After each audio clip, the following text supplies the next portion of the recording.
So continuing our uh, middle tier of contenders.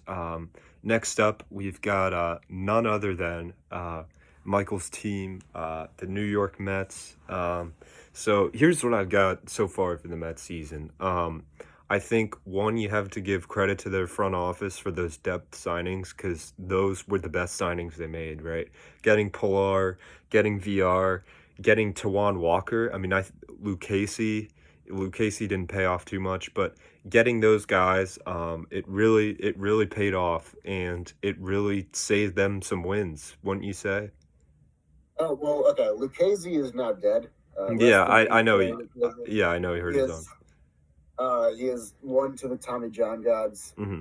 Uh, but yeah, I think the depth signings were something the Mets hadn't had in the past, and with the new ownership, largely new front office, that's definitely something they prioritized. Yeah, Taiwan Walker has been a revelation, and I am so happy to say that he has been easily my biggest miss of the offseason yeah, me because too. his peripheral numbers were not good.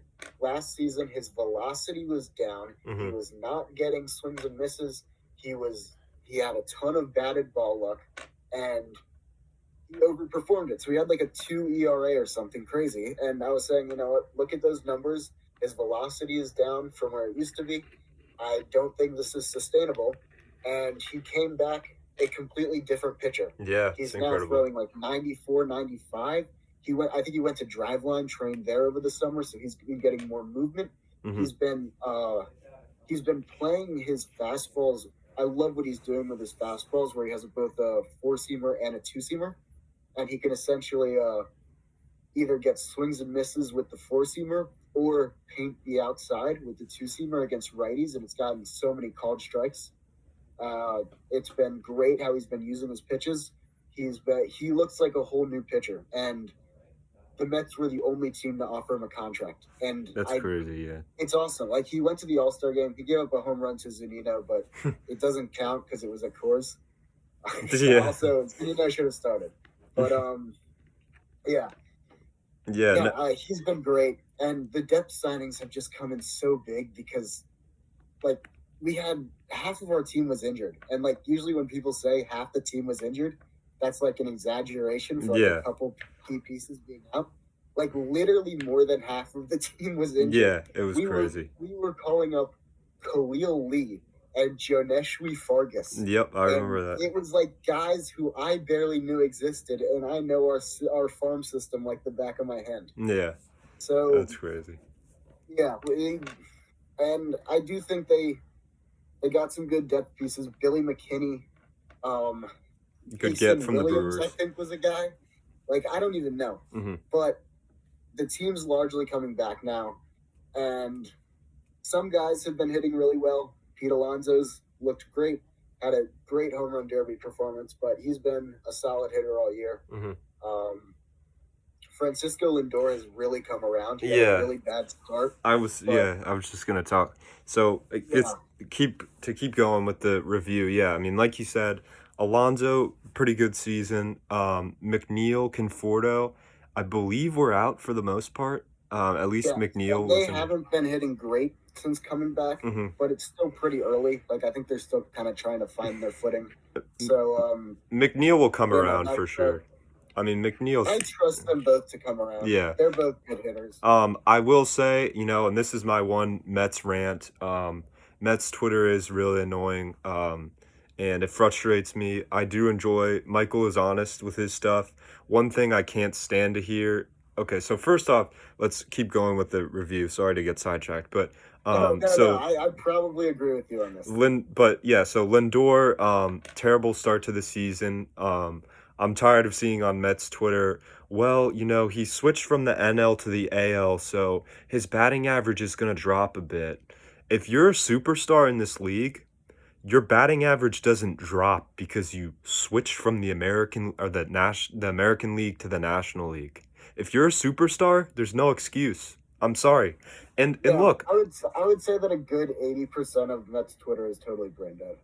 yeah, I mean, it's like I saw that. I mean, that's just ridiculous. Like if you think Lindor is a superstar, don't say, "Oh, well, yeah, I mean, he had a bad start to the season because he switched from the American League to the National League." Are you kidding No, me? he had a bad start to the season because he only hit ground balls. Yeah. That's I what was happening. He it was was he was it's hitting the not ball hard. it's Like he not was hitting it into the ground every time. but also I'm hearing, like, "Oh, well, he hadn't seen any of the National League pitchers, so, it was a big adjustment for him and, consequently his average went down." If you think he's a superstar, that shouldn't be a problem, okay? There's no right? Like when a superstar, if he switches leagues or he switches teams, there's no excuse for a dropping batting average, right? And if he's not a superstar, he's not a superstar. That's fine. But I think you get at what I'm saying here. Like, please But don't make excuses for a bad offensive season and or above sorry, average offensive season. He's come around as of late, right? His WRC in the last like 43 games is, I think it's like 130 or something like that, which is good. But overall, he's been average offensively, actually slightly below average. he And has the 99 WRC plus y- on the season. yeah, so slightly below average. And then obviously Hall of Fame fielding, God Squad Yeah, the fielding. fielding's been yeah, that's not going anywhere Yeah, anytime soon. I mean, and So yeah, that's in the first 44 games, his WRC plus was 64, which is Jesus really, Christ. really bad. In his most recent 43 games, so essentially splitting the season in half, his WRC plus has been 137, which is actually well above his career WRC plus of 116. Yeah, So he's in the second half or the second quarter, I guess, of the season. He's been better than his career average. hmm In the first 40 games, he was significantly worse. yeah. So, But yeah, like that's why I'm not worried about him because hmm he's, like he's been very good as of late. He's a good hitter with a track record of being good. His steamer projection for the rest of the year is a 117 WRC plus, whoa. which is very good for a steamer projection. Yeah, So that's interesting. Especially since yeah, I don't know if you saw, but they have the hardest schedule in the MLB in the second half. And I looked at it, and yes, that seems believable. I mean, they play the yeah, Dodgers and Giants like yep, literally 20 yeah. times. There's like a 3 week stretch where it's like all NL West teams. It's like, oh god. Yeah, no, I saw, and then they play the Brewers, they play the Braves a lot, and it'll be interesting to see if the Braves make a move before they have that like 9 game stretch where they play each other a bunch of times. Because Yeah, if the Braves are gonna make a move at the trade deadline, you want to do it before you play the Mets. That'd be the smartest thing to do. Um, yeah, so that'll be interesting to see. But continuing on with the season review, sorry for the quick Lindor rant, but yeah. I'll finish it off with this because I just get so angry what I see on Twitter. But anyways, if Welcome to Twitter. yeah, like it's so annoying. But one, he just agree with the on this, Michael. He has underperformed. He is not you're not Oh yeah, you're not getting Lindor to be an average hitter and a Hall of Fame fielder. He's going to be a Hall yeah, of Fame fielder, which is awesome. But if you wanted that, you could have just kept yeah. Andres Gimenez, right? I mean, somewhat. Like, Andres Gimenez Not could quite, be, but yeah, he's above average yeah, for sure. no, for sure. But anyways, so continuing on with the Mets season review. Diaz, I think has been better this season. And what I mean by that And is, and I know, he hasn't blown as many saves. He still has a good ERA. Or he has a good ERA this season. And I think his FIP is the same as it's been always, right? his FIP is 189. Yeah, so pretty solid. And he hasn't blown as many saves. For me, I guess what I'll say, Michael, is what I differ on that is I feel like if you're a closer, and I know blowing saves really isn't your fault, and I know this sounds stupid, but I feel like that has to be somewhat considered. Because a closer is different than a reliever. A closer, you are closing games and finishing the job that your team can win. And if you blow saves, I feel like that has to count against you. Even though it's usually not your fault. You know what I mean? That's just my stance on it. Yeah. Um, So my take on this is that I think the whole concept of a closer is kind of outdated because I think the whole concept of a save is the ninth inning, right? But I don't think the highest leverage situation or the place. Yeah, I want my best reliever in the most important spot. So if that yeah, means the middle of their lineup is coming up with all their best hitters in the eighth inning, I personally would put out my best closer in the eighth inning yeah, that's so so I can have smart. my best guy against their best players, So right? true. Yeah, that's what the So Rays do too, which is yeah. yeah, I mean, that's so true. it's I think that's the future of bullpen management. Yeah. It makes a lot of sense, and I think for at least for me, that kind of takes away largely from the whole idea of the closer. Hmm. And I think the other thing to look at is why like blown saves are like whatever. Yeah, obviously you want to make saves, but like if a player has insanely unlucky batted ball luck, I think it's kind of unfair to hold that against them. Like I think a great example was Edwin Diaz in 2019, where he had a 5.59 ERA and he had a 307 xFIP and a 263 Sierra. Like he was totally unlucky, and Yeah. Hmm. so I think that's kind of something you need to look at there. We're like, okay, if you're looking at Edwin Diaz, he's been really good in terms of making saves. Like I think he's blown like one save all year. He has like at least like 20 something saves. And it's arguably his worst season as a Met so far when you look at the underlying metrics. Yeah. The FIP's very good, but he hasn't given up one home run all year, which I think is kind of crazy Yeah, it's because impressive. in 2019 it was that he gave up so Oh many my God. an unsustainable amount of home runs, and now he's kind of doing the opposite. So Hmm. his Sierra, which is 293, which is still very respectable, very Yeah, good number. It's still the worst of like any season as a Met. that's Now, hard to believe. not saying he's bad because he hasn't been bad. He's been very good, but yeah, I don't know. He's having a weird season. His fastball is not getting the rise that I want it to. It's been having more arm side run, looking more like a power sinker, Hmm. uh, at least from my eyes.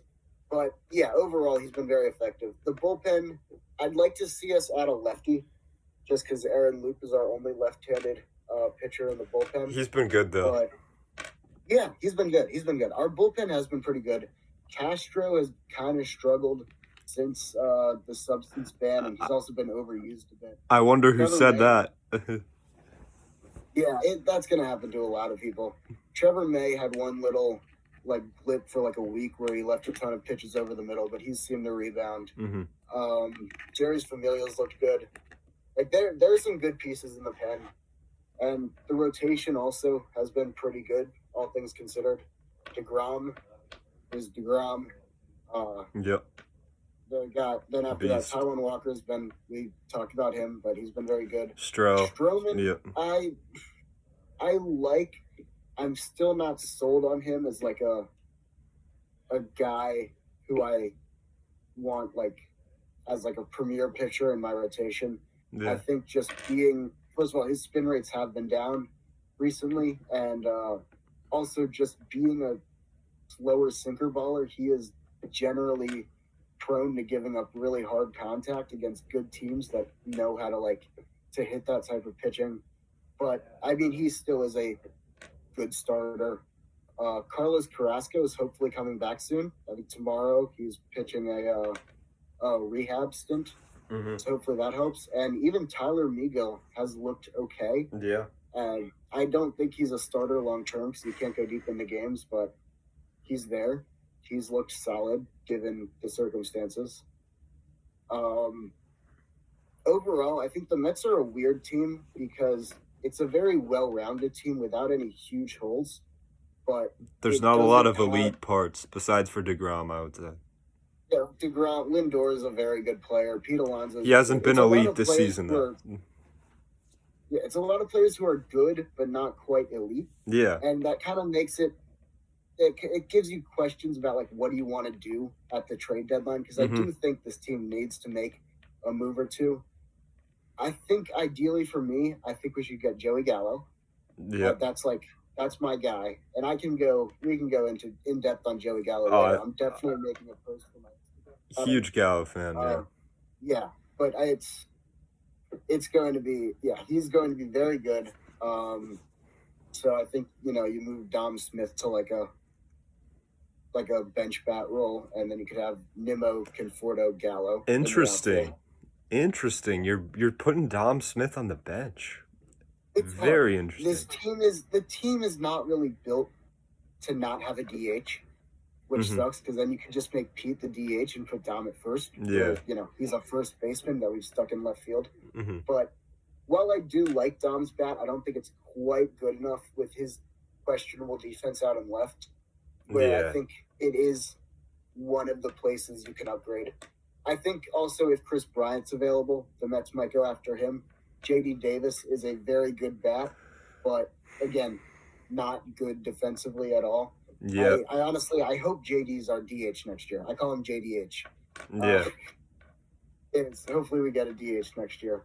But yeah, I'd like to get either Gallo or Bryant, and then get maybe a back of the rotation arm just to have some depth, and then maybe like a lefty for the bullpen. And I don't think there's really that much more to do than that. The Mets are a pretty complete team as is, and I think you just need to have the guys playing to their potential, and you're looking at a World Series caliber roster. Yeah, I mean, you put it in a great way. I mean, they have a really well-rounded team with a lot of depth, and that's credit to the front office. They made, like we were talking about, made a lot of really good depth signings, and just a lot of signings to like make this team pretty good. You know, and if there were injuries, they would, you know, wouldn't really lose games because of that. And you know, but like we're saying, that the elite caliber guys kind of aren't really there, except for DeGrom. Alonso has the potential, and there's a lot of potential there, right? Like McNeil could break out for sure. I think that Brandon Nimmo is one of the most underrated players in baseball. You know, I agree with that, but I'm still waiting for him to show that like next level. You know what I mean? Like, I know his on base percentage is insane, his metrics are insane, but can I see you know what I mean? Like, I'm so ready to see it. So let me read you some stats. So I'm gonna go by year his WRC plus. Yeah. 2018, 148. How many games? 140. Wow. Damn. 2019, 113, but he was playing hurt for most of the year. Only has 69 games. So that's context. But 113 though. Yeah, that was playing hurt. So yeah, that's context. 2020, 148. And so far in 2021, 140. Yeah, that's solid. That's very solid. Like, he's been a very consistently good hitter, except for that one season Nunes hurt, for the past 4 seasons. Yeah. And in terms of his defense in center, there were a lot of questions about it because he had like -5 OAA in center in 2020.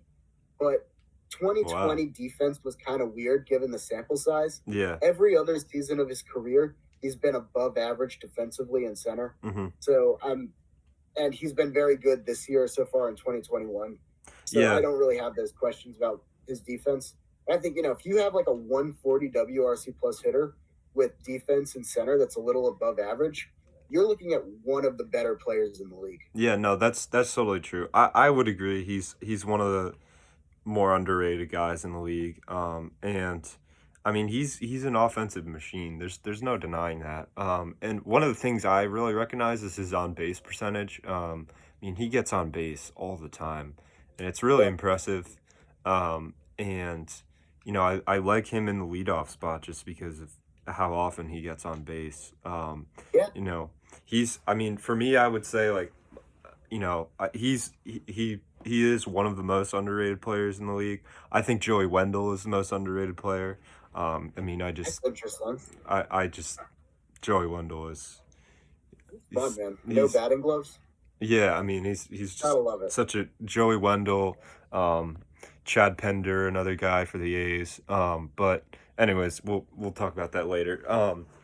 But what we were talking about. What was I saying? Yeah, I think we got it. We're Yeah, but talking about anyways, yeah, the yeah. overall So, team. um, I think the Mets could maybe win the World Series. I would say they're a contender. Yeah, Yeah, I if think our there's a guys are playing small. up to their abilities, Yeah, that's the key. I think if everyone's playing at a really good level, um, elite, and up to their full potential, they could win the World Series. But a lot of things have to go right. And look, this is 1 year in